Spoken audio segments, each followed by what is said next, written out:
They say the devil doesn't come dressed in a red cape and pointy horns. He comes as everything you've ever wished for. Chioma Okafor learned this lesson far too late. The morning sun blazed over the bustling streets of Lekki, Lagos, casting golden light through the windows of the Okafor household.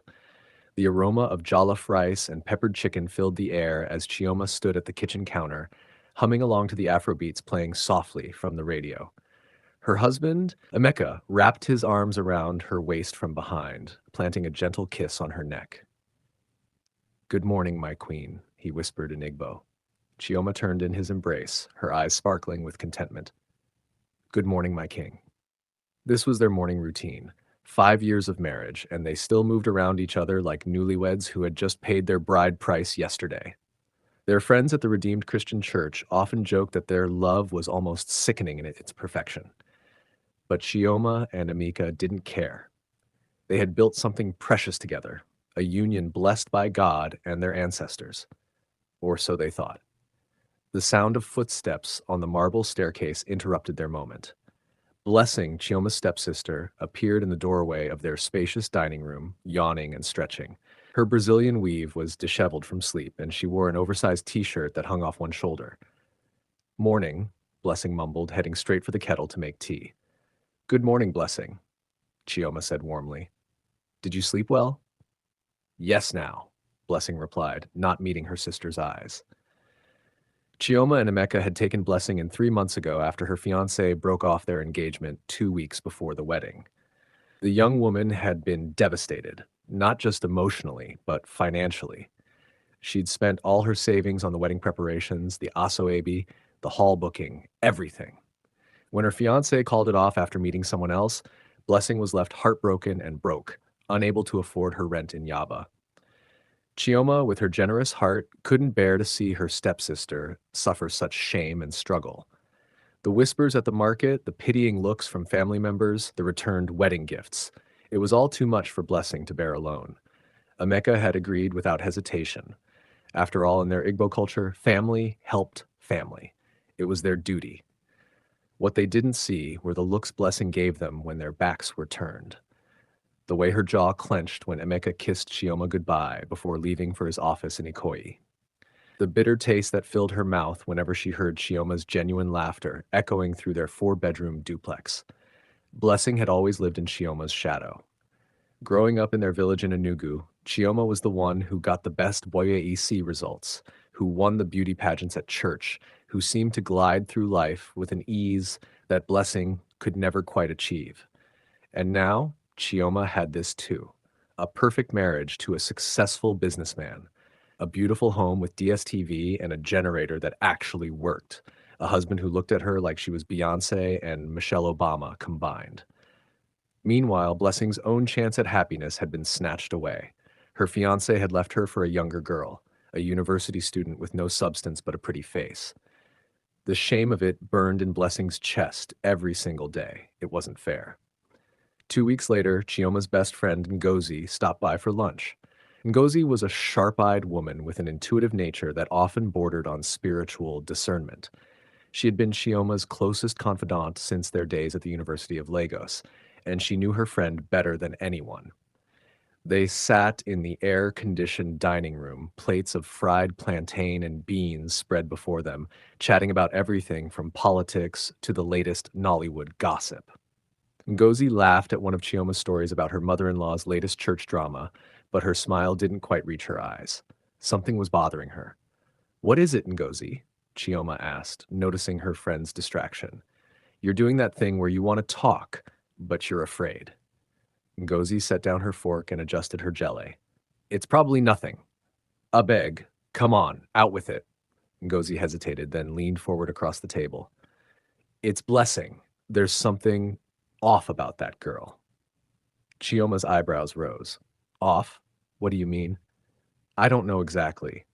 Just the way she looks at you and Emeka, the way she watches you both like she's studying something. And yesterday, when I came over early, I saw her coming out of your bedroom. She looked startled when she saw me, like she'd been caught doing something she shouldn't be doing." Chioma waved a dismissive hand. "She was probably just looking for something to borrow. You know how sisters are. She asked me last week if she could use my gold earrings to attend a wedding. Stepsisters, Ngozi corrected gently. And Chioma, my dear, I saw what was in her hand. It was small, wrapped in red cloth, and when she saw me looking, she shoved it in her pocket real quick, like this. Ngozi demonstrated the furtive movement. A slight frown crossed Chioma's face, but she shook her head. You're being paranoid, Ngozi. Blessing's been through a rough patch. That boy disgraced her completely. Called off the wedding after she'd already distributed Aso Ebi, after the hall was booked, after everything. You know how people are talking about her in the family. She's just trying to recover from the heartbreak. She would never do anything to hurt us. Ngozi reached across the table and grabbed her friend's hand, her expression serious. Chioma, I love that you see the best in people. I really do. It's one of the things that makes you special. But sometimes that kindness makes you blind. Just be careful, okay? Watch her. There's a jealousy in her eyes that makes my skin crawl. That kind of jealousy that makes people do desperate things. A broken engagement can do terrible things to a woman's mind. Chioma squeezed her friend's hand and smiled. I appreciate you looking out for me, but honestly, Blessing is harmless. She's family. We share the same father, even if we have different mothers. I can't just turn my back on her when she's at her lowest point. Ngozi left that afternoon with a heavy heart, her driver navigating through the chaotic Lagos traffic. She knew Chioma wouldn't listen. Not yet. But she also knew that sometimes the people closest to us are the ones capable of the deepest betrayals.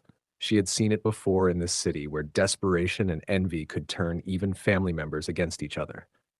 A woman scorned by a man might turn that rage toward another woman's happiness. That evening, Ngozi couldn't shake the feeling of dread that had settled in her stomach like bad suya.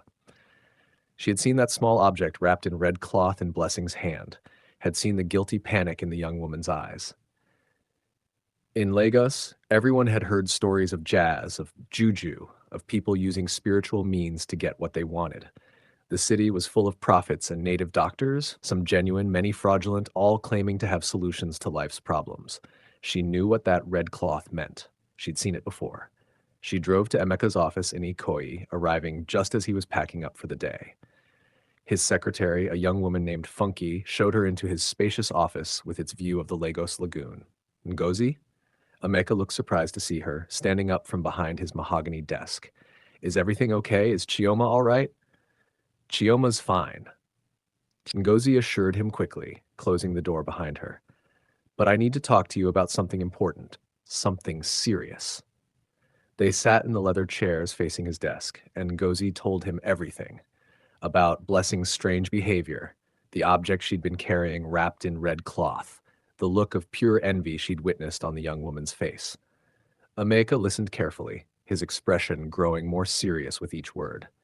When Ngozi finished, he leaned back in his chair, loosening his tie and running a hand over his face. Chai, he breathed. I want to say you're wrong. I want to believe that Blessing would never do anything to hurt us.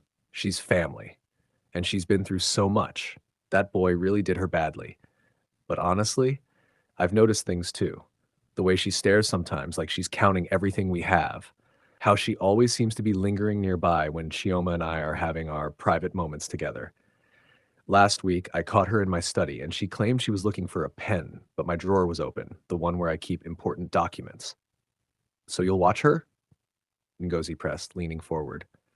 You'll be careful? This is not ordinary jealousy, Emeka. That red cloth? I think she's gone to see a babalawo or worse.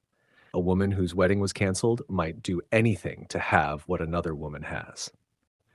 Emeka nodded slowly, his jaw tightening. I'll be vigilant. I'll watch her every move. And Ngozi? Thank you. I know Chioma thinks we're both being paranoid, but in this Lagos, you can't be too careful.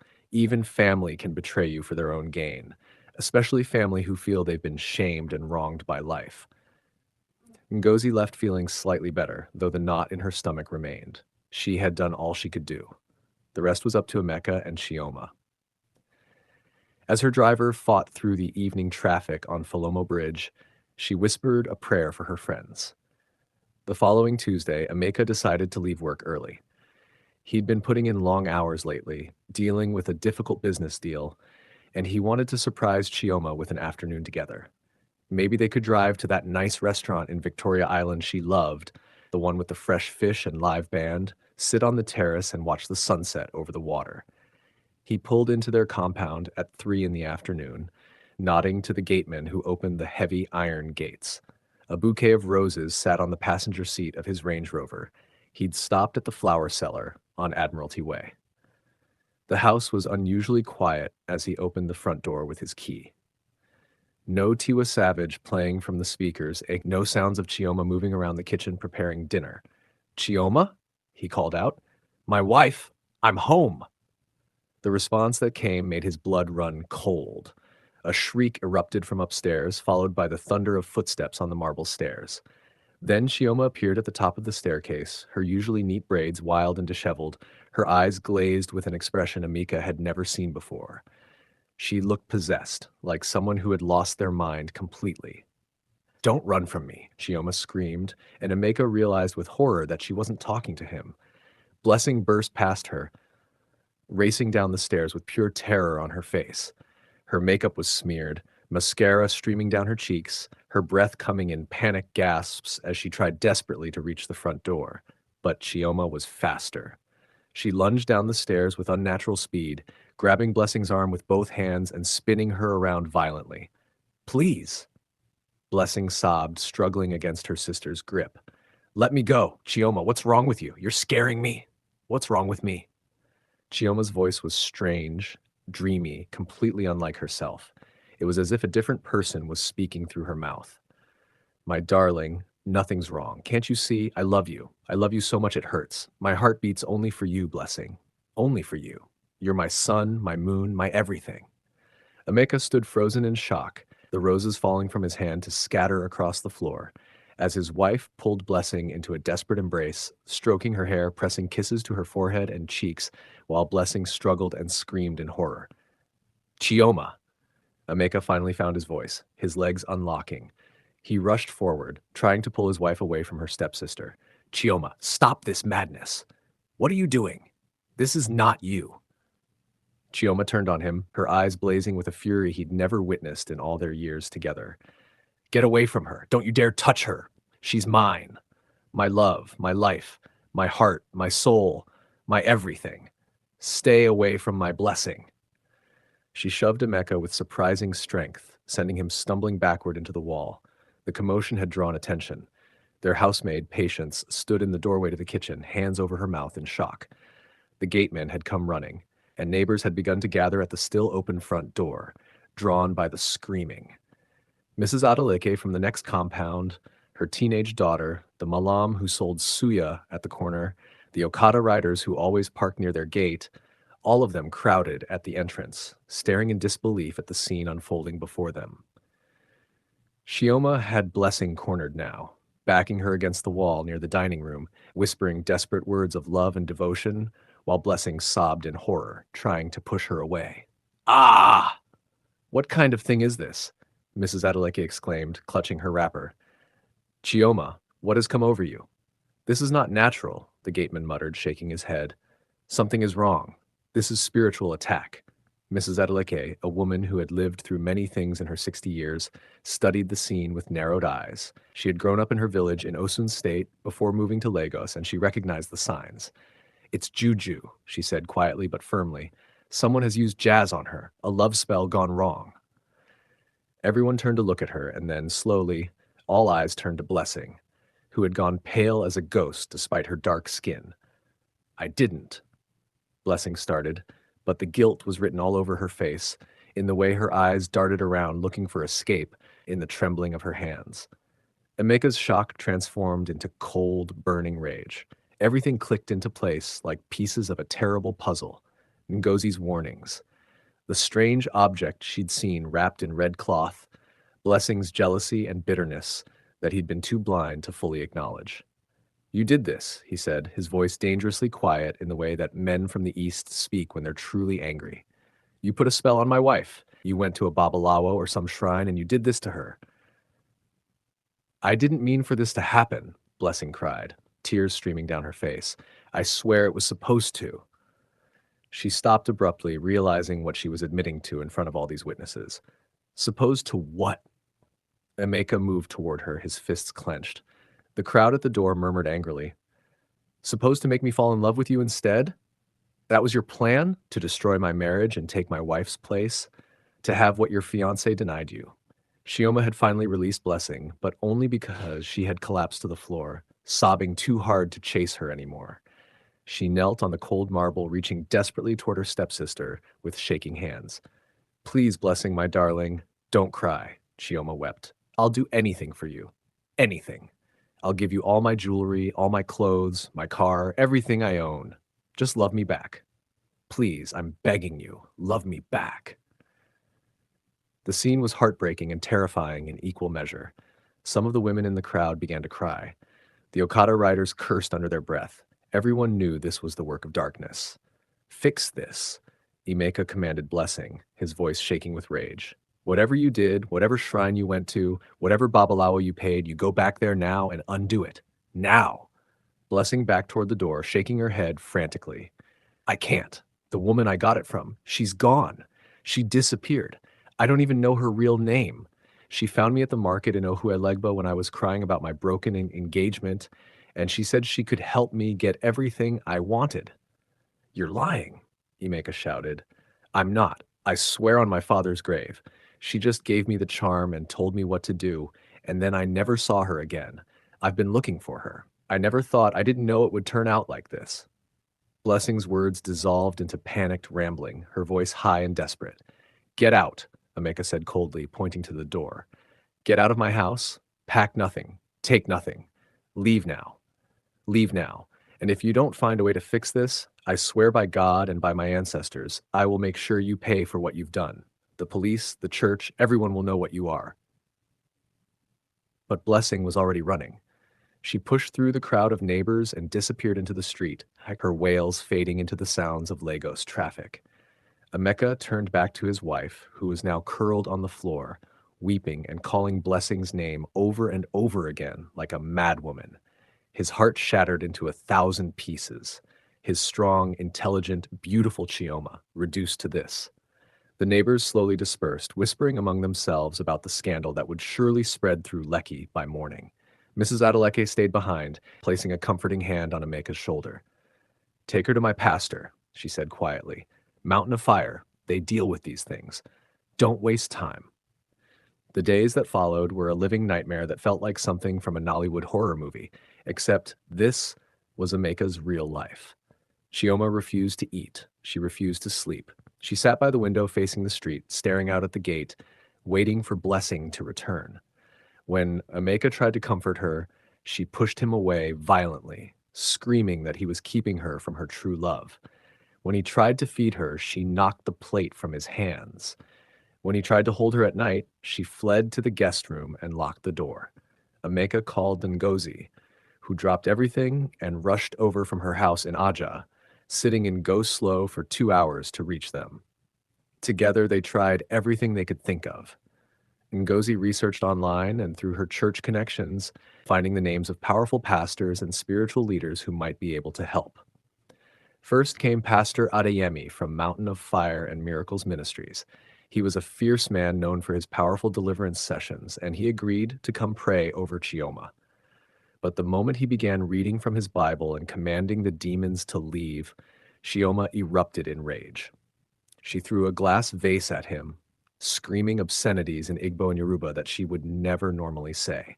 Her voice changed, became deeper, masculine even. Pastor Adeyemi fled, muttering that he needed to fast and pray about this case before returning. Next was a prophet recommended by Mrs. Adeleke. The man arrived with anointing oil and holy water from Jerusalem. He managed to get within 5 feet of Chioma before she attacked him, clawing at his face and shrieking like a banshee. The prophet escaped with deep scratches down his arms and a torn agbada, promising that he would pray for them, but could not return without more spiritual preparation. A Catholic priest came and tried to perform an exorcism. A white garment prophet arrived with incense and bells. An imam came with Quranic verses. None of them could help. Chioma fought them all with unnatural strength, and they all left shaken and defeated. Through it all, Ngozi stayed. She moved into the guest room temporarily, taking leave from her job. She cooked jollof rice and a goosey soup that Chioma wouldn't eat. She cleaned the house while Emeka sat helplessly beside his wife, holding her hand even when she tried to pull away. She held Emeka when he broke down crying in the kitchen late at night, exhausted and terrified that he might never get his Chioma back. "We'll find a way," Ngozi kept saying, her own eyes red from lack of sleep. "God will not forsake us. We'll find a way to break this evil spell." But as the days stretched into a week, hope began to fade like the battery on a phone with no NEPA light to charge it.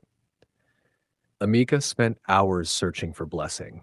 He called every number he had for her, drove to every place she might have gone. He went to her mother's house in Surulere, but her mother claimed not to have seen her and cursed him for accusing her daughter. He checked with her friends, with people from the family, even went to the Ojuelegba market asking if anyone knew the mysterious woman who sold charms. No one knew anything, or if they did, they wouldn't talk. In Lagos, people minded their business, especially when it came to juju. Meanwhile, Chioma deteriorated further. Dark circles formed under her eyes like bruises. She lost weight rapidly, her cheeks becoming hollow. She would sit for hours without moving, staring at nothing, then suddenly erupt into fits of sobbing or rage. Sometimes she would laugh, high, manic laughter that made the housemaid cross herself and whisper prayers. It was like watching someone he loved being tormented by an invisible demon. Patience, their housemaid begged to be allowed to go home to her village. "Oga, I'm afraid. This thing is too much for me. I cannot sleep at night." Emeka gave her money and let her go, unable to ask anyone to stay in this house of horror. On the 8th day, a Sunday morning when church bells rang across Lagos and other families were getting ready for worship, Emeka stood in their bedroom, desperately searching through old photo albums. He wanted to find pictures of Chioma from before. Chioma smiling at their traditional wedding in the village. Chioma healthy at the beach in Dubai. Chioma dancing at a friend's party. He needed to remember that the hollow-eyed, wild-haired woman downstairs wasn't who she really was. He opened their massive wardrobe, pulling boxes down from the top shelf where Chioma stored old photographs and memorabilia. As he did, his elbow knocked against Ngozi's handbag, which she'd left on the dresser while she showered in the ensuite bathroom. The expensive leather bag tumbled to the floor, its contents spilling across the white tiles. Emeka bent to pick everything up, gathering lipstick and tissues and loose naira notes, muttering an apology even though Ngozi couldn't hear him. That's when he saw it, a small object no bigger than a cola nut, wrapped tightly in dark red cloth that looked like it had been dipped in something, blood, perhaps, or palm oil. The same cloth Ngozi had described seeing in Blessing's hand weeks ago. Emeka's hands trembled as he reached for it. His mind refused to process what he was seeing. It couldn't be. Not Ngozi. Not Chioma's best friend since university. Not the woman who had stayed by their side through this whole ordeal. The moment his fingers touched the fabric, a scream erupted from downstairs that shook the entire house. "No! No! It burns! My skin is burning!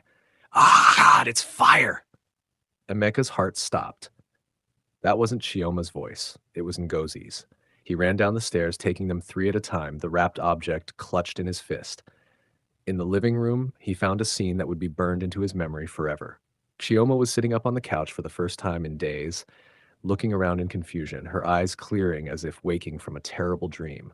And on the floor, writhing and screaming, rolling back and forth across the carpet, was Ngozi. "Make it stop! Emeka, make it stop!" Ngozi shrieked, clawing at her arm so hard that she drew blood. "It burns! My whole body is on fire! It's like hot iron on my skin!" "You," Emeka breathed, staring at his wife's best friend in horror and disbelief. "It was you all along, not Blessing. You." Ngozi's screams turned into desperate sobs, her carefully applied makeup running down her face in black streams. "I didn't want to. But I loved you, Emeka. I've loved you since the day Chioma introduced us at Unilag. Do you know what it's like, watching you with her, seeing her have everything I wanted? The perfect husband, the perfect house, the perfect life." Chioma, her mind finally clearing after 8 days of torment, stared at Ngozi in disbelief and betrayal. Her voice, hoarse from screaming, came out in a whisper. "You did this to me? My best friend? The one I called my sister? You. I only wanted him to love me back. Ngozi cried, still writhing in pain on the floor. I paid 200,000 naira for that charm. I went to a powerful babalawo in Badagry.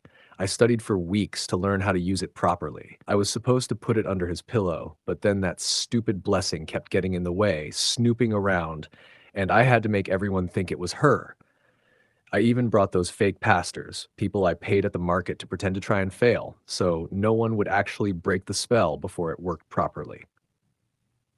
Emeka looked down at the object in his hand, understanding dawning like a terrible sunrise. The red cloth was still hot to the touch, almost burning. The charm works both ways, doesn't it? If I touch it, you feel pain, and if I unwrap it fully, don't, Ngozi shrieked, her eyes wide with terror. You'll kill me. The Babalawo said if anyone else touches the inner charm, it will backfire on the caster. Please, Emeka, I'm sorry. I made a mistake. A mistake? Emeka's voice was cold as he'd ever heard it. You call this a mistake? After what you did to Chioma?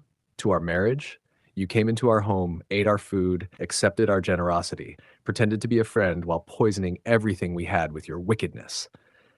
Chioma stood on shaky legs, using the arm of the couch for support. Her eyes, clear now for the first time in over a week, studied Ngozi with a mixture of pity and revulsion that was devastating to see. I trusted you, Chioma said softly, her voice breaking. I loved you like a sister, decade. I shared everything with you, my joy, my pain, my secrets. When you didn't have money for transport, I gave you. When you needed a job connection, I asked Emeka to help, and you betrayed me in the worst possible way. You tried to steal my husband and destroy my mind. Ngozi had stopped screaming, though tears and sweat streamed down her face. Her expensive Brazilian hair was plastered to her forehead. I'm sorry. I'm so, so sorry. But I couldn't help how I felt. The jealousy, it ate away at me every single day. Every time I saw you together, every time he looked at you with love, every time you called me to share your happiness, it was like a knife in my heart. Emeka began to unwrap the cloth slowly, deliberately. Inside was a twisted piece of wood carved with strange symbols, covered in dried blood and what looked like ground herbs. I won't destroy it completely, he said finally, his jaw tight with anger. Because unlike you, I'm not a monster. I won't have your death on my conscience. But you need to leave this house now. Now! And if you ever come near my wife or my family again, if I even hear that you've mentioned our names, I won't be so merciful. Do you understand me? The moment Emeka set the charm down on the center table, Ngozi scrambled to her feet despite her pain. She grabbed her bag, not bothering to collect the contents still scattered on the bedroom floor, and ran from the house without looking back.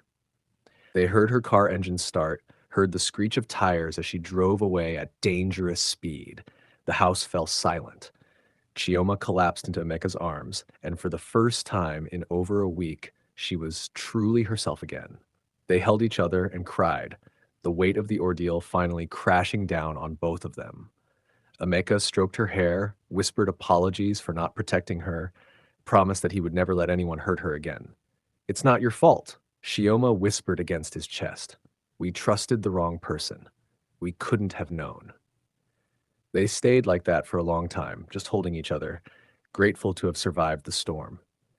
In the weeks that followed, strange reports began circulating through Lagos. People claimed to see a woman wandering the streets at night in Lekki and Victoria Island, talking to herself, her expensive clothes dirty and torn. The gateman saw her once, digging through dustbins at midnight, and swore it was Ngozi. Mrs. Adeleke saw her at the market in Aja, barefoot and rambling about fire and burning, and confirmed it was indeed Chioma's former friend.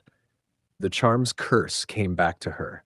Mrs. Adeleke told Chioma and Emeka when she visited one afternoon. When juju is used for selfish purposes, especially love charms, it always returns to the caster threefold. She's lost her mind now, just as she tried to make you lose yours. That's the way of these things. The Babalawo probably warned her, but greed and jealousy made her deaf.